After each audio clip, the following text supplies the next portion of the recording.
Welcome to this edition of our SMA International News for the month of June. In this edition, we have stories from Spain where we hear about a pilgrimage organised by the SMA and friends of the SMA there. And then from France, we hear how the bishops from Papua New Guinea and the Solomon Islands paid a visit to a missionary parish in France. And finally, from Rome, where the founding members of the ICOF programme met together recently at the SMA Generalate. First, we go to Spain, where the SMA members and friends of the SMA organised a pilgrimage to Italy. This pilgrimage, called Return to the Source, is an annual pilgrimage programme to SMA historic sites organised by the province of Spain. In the province of Spain each year, we organise what we call the Return to the Source, a programme of visitation to the SMA fathers who have made their mark on history and the SMA. And this year we went to Italy to see our confrere, Francisco Borghero. We hear about him every time we are in mission, but we don't know who he is, what he did, where he lived. So we went to see him. We shared the Eucharist with his people, the people of his village. And after visiting the confreres who were there, we finished today with the visit to the OLA sisters who are in Milan. Our visit has ended and we're going back to Madrid very happy, especially to have seen where the first came out of Italy, the first who made their mark in the map of Africa, who helped understand mission deeply, to see where he was buried, where he lived. We want to share this joy with everyone, with the whole SMA, and if by chance someone wants to come to Spain, because we also have great confreres in Spain, you can also come and visit. So we're very happy. We're going back home very happy to have walked in the footsteps of a great man. I come from Granada.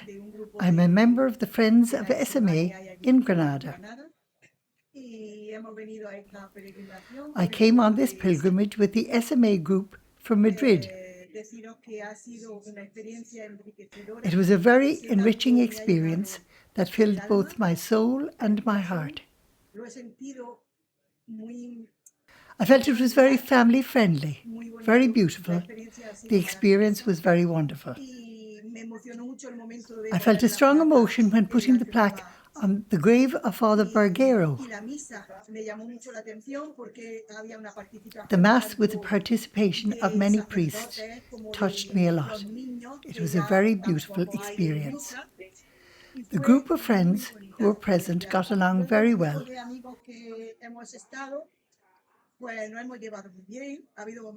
There were different moments of the pilgrimage, moments of prayer, moments of recreation, moments of reflection on why we were here, why we decided to come. Frankly, it gave me great satisfaction because it enriched me. Thank you so much. There's a Spanish proverb that says, "He who does not know does not love."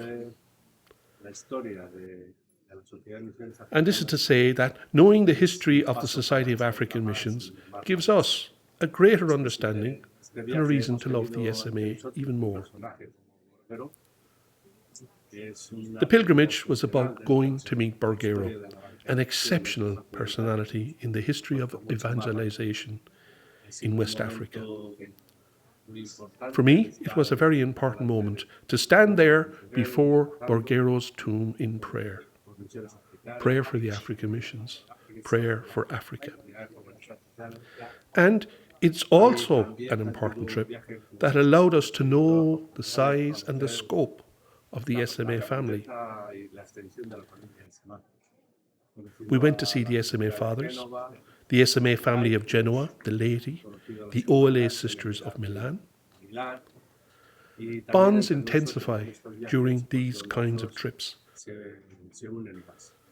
And this is why, for me, it seemed like a very important trip and something very valuable.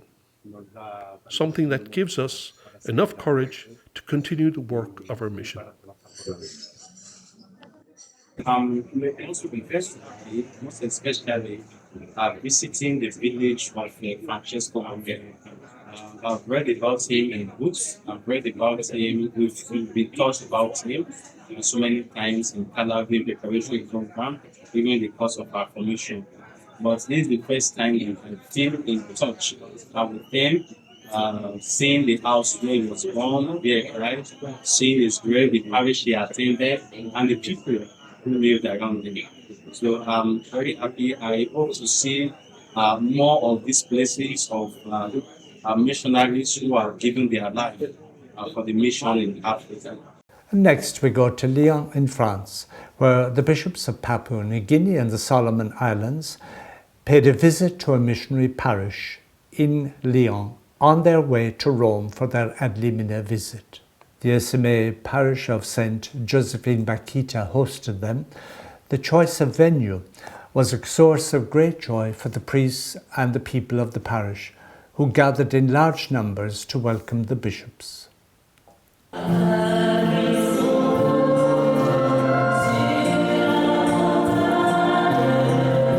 Indeed, how beautiful are the feet of those who bring the good news, those who announce salvation and peace. It is with this entrance song that on the feast of St. Joseph the Worker, also secularly known as Labor Day on the 1st of May, that St. Thomas Church, which is part of the larger St. Bakita parish in Lyon, France, under the stewardship of the Society of African Missions, ushered in 13 bishops from Papua New Guinea and Solomon Islands. The bishops are on a pilgrimage to France on their way to Rome for their ad limina visit. What happened last year was that we were informed that our bishops were called for the visit ad limina. This year, by May 2023, the visit ad limina is a visit that all the bishops of the world, in groups, by countries, make to the Pope and to Rome, to the dicasteries of the Holy See, to have a conversation there about their apostolate, their ministry, problems, issues of the church and society. And we thought that as a good preparation for it, we could, as we come from a very remote place, the Pacific, on our way to Rome, we could stop over in France for about 1 week and make a pilgrimage to spiritual sites that are meaningful for the church and are particularly meaningful for the Pacific. A lot of missionaries, a really great number of missionaries, came from this part of France and this part of the world to evangelize countries such as those of the Pacific, including ours, Papua New Guinea and Solomon Islands. How do you feel that St. Thomas was chosen, the bishop, to come and celebrate this evening? Actually, I was surprised because I felt that they would have gone to a different parish, maybe in the center of Lyon, where it's more populated. But at the same time, I was happy that we were chosen because our parish is really a missionary parish, and as SMAs and as OLAs, we try to show this missionary spirit. And I see that this evening it was evident, this missionary spirit coming from all over the world, and the Mass was really beautiful. I'm really happy that we were chosen for this celebration.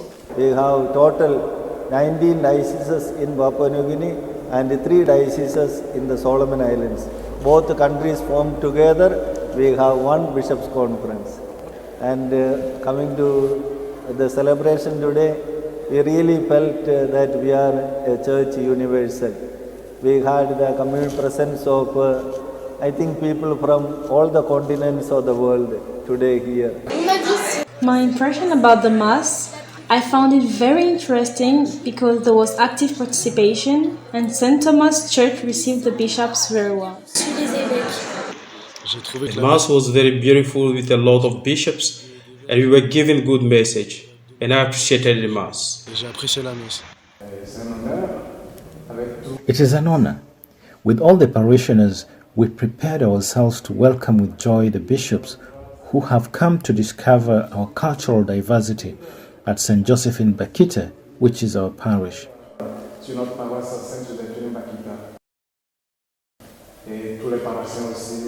All our parishioners are very happy with this visit, and even the bishops observed that our parish is very dynamic and were pleasantly surprised by the warm welcome that was reserved for them.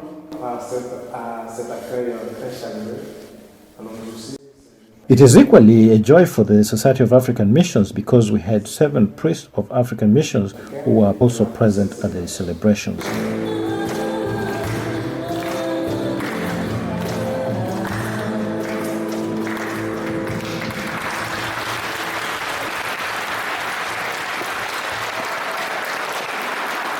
And finally, we go to Rome, where members of the congregations who founded the ICOF program met together on the 29th of May. They gathered at the SMA General to celebrate and share memories.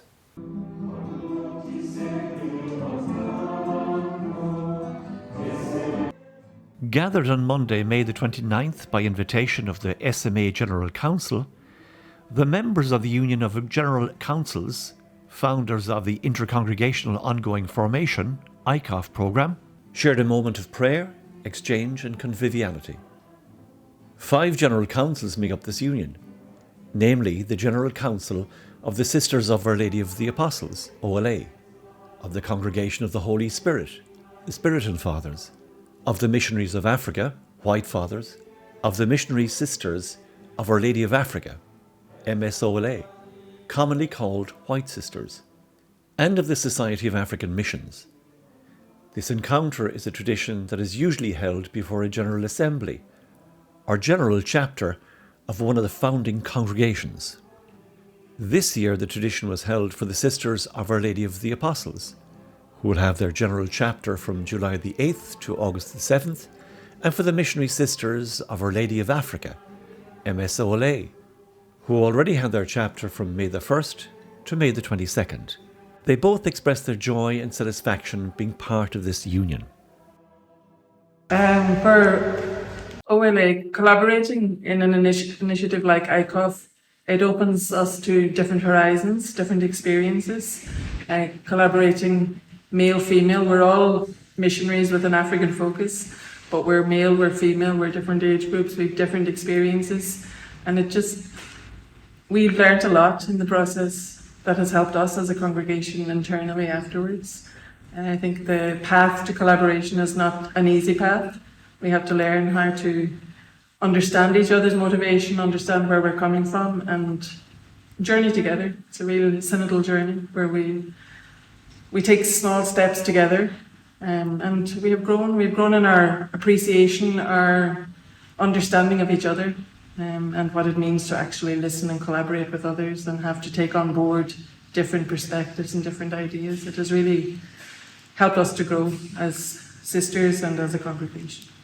So I'm very grateful today to be part of the gathering that was organized as gratitude to God for the collaboration existing between the different institutes to start ICOF.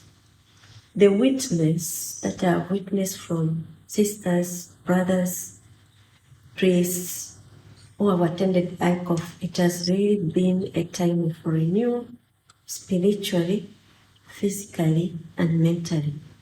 In such, people feel revitalized to go back to their mission, but also I have witnessed sisters who come to the community who engage in this transformation from oneself, and then it is shared in the community. The collaboration, it is a witness to me when we come and talk of the issue of new culture of collaboration. Our different charisms, they are gifts that when they are put together, they bring up something even beautiful. And my experience from the little experience that I have is that when the charism merges with another charism, it challenges you to open up more, even to discover your own potentials, and we encourage each other from our different capacities, from our different gifts, to bring up something beautiful. So I'm hoping that this collaboration, as it grows, it opens also the doors to extend this beautiful gift of energizing each other for the mission that God has entrusted to us, to many others who will need this experience.